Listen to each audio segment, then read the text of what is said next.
entrepreneurs become entrepreneurs because they want that freedom. Yep. And many times they don't get that freedom. I mean, most entrepreneurs are not great at holding people accountable and managing people and resolving conflict.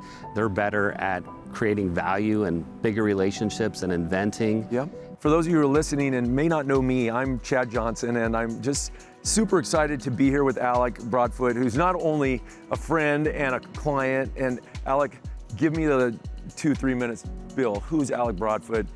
What's your business? What do you do? I'm an entrepreneur at heart, you know, and I think I've always been an entrepreneur. I worked for a bank for 2 years. Okay.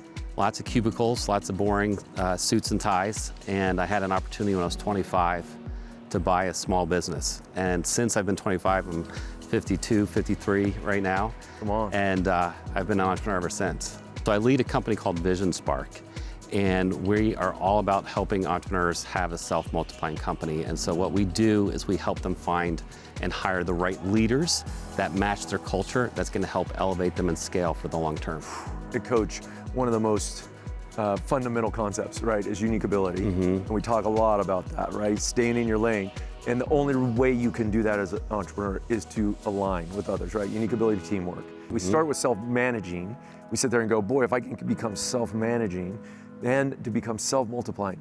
Tell me this, from your perspective, what are some of the key roles that you've seen really help put people in a place of self-multiplying or self-managing? Yeah. So, I mean, the big key role is that COO integrator role, right? So someone that actually runs the business.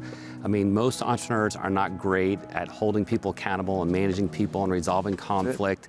They're better at creating value and bigger relationships and inventing. Yeah.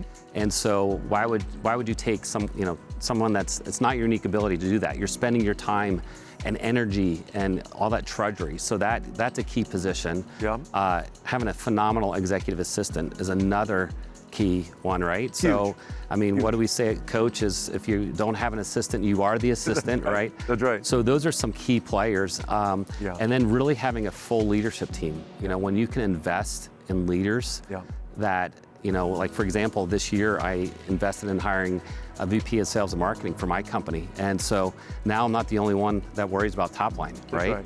And so it's been a tremendous game changer for us. Wow. You know, it's so interesting. You keyed in on, I tell our entrepreneurs at Coach as well that when a visionary entrepreneur finds that right fit COO integrator using EOS language and a solid, like really aligned EA, the freedom bells just start ringing. They start, and the scaling starts happening, and all the magic that was in a visionary's head starts to actually happen. Yeah. And yet it's so hard, right? We know who, not how, but finding who's is a big deal.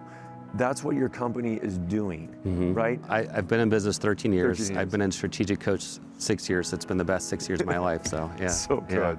And in all seriousness, what has been the difference for you being a coach? I'm really curious. Oh my gosh. So, you know, like I've heard you say, I agree with, and the fact that if you could, you know, map our brains after coach versus pre-coach, like you would see some physical differences in our neuroplasticity. Yeah, right? It's all. Just solving problems is absolutely amazing. Like pre-coach and now in coach, just the ability to solve problems. You can, if you think of one of the many tools, or just how to think critically and how to create a bigger future and staying out of the gap, right? All of these things are super important. They're huge. They're huge. I like to joke, same thing, you know, I'd love to see my life pre-coach, post-coach. There was that delineating line where, and again, just Stan's question, you know, what am I thinking about? Thinking about my thinking. I mean, you're like, what a gift, right? These simplest things. So tell me this, what do you love most about being an entrepreneur? Now that you're experiencing it. Yeah, so absolutely it's the four freedoms, right? So freedom of time, relationship, purpose, and money. Yes. So it's entrepreneurs become entrepreneurs because they want that freedom. And many times they don't get that freedom. The old joke is an entrepreneur works 7 days a week, or works 8 days a week. Other than that, they have free time, right? So, and so you become an entrepreneur for freedom, but very rarely do you have it. And since being in coach, I have that freedom, and I've hired the right people. Last year, I took 141 free days. Come on, Alec. which is about 125 days more than normal. You know, so good. Yeah. Wow. Yeah, so that's been great. Wow. And you still have a business. I still have a business, and, And it's doing better. And it's doing better. Yeah, So it's good. been a game changer. Like I think back, when I first started Coach, I was a struggling business, right? I had just bought out my business partner. So for the first time in the history of myself as an entrepreneur, I was a solo. You were on your own? I was on my own. Wow. And I think in those 6 years, when I'm looking back, my business partner has been Coach. Strategic Coach has been my business partner. And, I just remember that first time I walked in that Chicago office, I'm like, I am working on me for the first time in 20 some years. Come on. And I was a little emotional. Yeah. And it's been an absolute game changer for me. What's so cool to me too is now not only are you free as an entrepreneur, but your business is geared to help set other entrepreneurs free. Yeah. Right? That's what you do, is you're that who finder, that connector now, and getting right fit people in place. I mean, that's just awesome. So Yeah. you get to see a lot of other people become free And too. it's my favorite thing to do is to have conversations with entrepreneurs that have these obstacles, Yeah. and helping them get deep Yep. and understand what's causing them to not be free. Yeah. So I love having those conversations. Sometimes it involves hiring a key person. Sure. Sometimes it's some other things, but I love seeing them become free from Yes. that obstacle. Absolutely. Yeah. You mentioned freedom again and helping others free. What do you think mindsets or strategies are crucial right now? Number one is who, not how, right? I mean, we are individual, rugged individualism, right? Yeah. So we think, how can I get better? And it's all about working harder and having your team work harder. But if you can think who, not how, and think who has that unique ability Yeah. that can get me there, right? Yeah. So I think that is a critical concept. Also being around others, just being around other entrepreneurs. Because if you read the papers and you're watching the news, Come on. you're going to think, man, I should just close this thing up, right? I mean, it's So much negativity out there. But if you're around other entrepreneurs and they're rooting for you and they Yep. see other opportunities and you see other opportunities, and so that is critical as well. So true.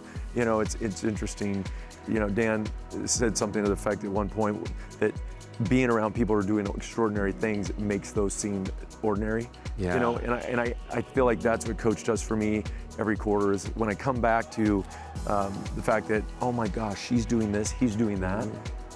it normalizes it, right? And all of a sudden makes everything seem attainable. What do you see as maybe a danger that entrepreneurs, again, may face, right, in their businesses? What would you see some of the threats? I think a big threat is not protecting their confidence. Confidence is super important, protecting your confidence. So good. And Strategic Coach, again, it helps with that. It's my favorite thing to do every 90 days is to go to Coach. Yeah. And my team sees it in me. They, Sure. when I come back, they see that, I've been inspired. The resilience is required and the endurance, and we can look at the glamorous part and we do get the freedoms and we get all the blessing, but you gotta do the work. Yeah. And you gotta hang in there in the tough times and do that. But what you said around protecting confidence and being reminded, we have ways of doing that, right? Right. I think it's again, we have unfair advantages because we have capabilities. Yep. It's so fun. So tell me this, is you sitting where you're at as an entrepreneur now, what are you most excited about? If you could tell our audience, one thing here as we wrap up, what would you say, tell them about whether it's the journey of being an entrepreneur or even partnering with Coach, or Yeah. what would you say? Well, if, to entrepreneurs that are not in Coach, I would say join Coach. It's absolutely the best decision I've ever made. And to those in Coach, I would say keep investing in Coach. It's a mindset. It's getting to talk about your thinking about your thinking, talking with other entrepreneurs. So stay in Coach. And us entrepreneurs, we create value. We make a difference. We make the world a better place, right? And we need more entrepreneurs. Yeah. And don't settle for that corporate job. And take the chance, reach for your dream, and Come on. and be an entrepreneur. It's so good. As you were speaking, it's so interesting. There's a lot of emphasis around purpose, right? And rightly so. And one of the 4 freedoms, we talk about freedom of purpose. And I was with Dan not long ago, and he was talking about the purpose and the purposefulness of just honest business, like good enterprising business, taking a product or a service and bringing it to the marketplace and risking your capital and doing all the things that we do to create value and raise a resource from a lower level to a higher level. Yeah. And he goes, that is so purposeful. You know, he goes, sometimes we put these words around like, whoa, we got to change the world, right? We got to go. Right. And he says, entrepreneurs really at the core is one of the most purposeful endeavors, and it is truly changing the world, right? You're creating value in the marketplace, you're creating jobs if we do it right? We're helping clients win and customers win, and in so doing, you're employing people, and I mean, it's a win-win-win, you know, situation. It's a wonderful thing to be a part of that ecosystem. Absolutely. It really is. Yeah.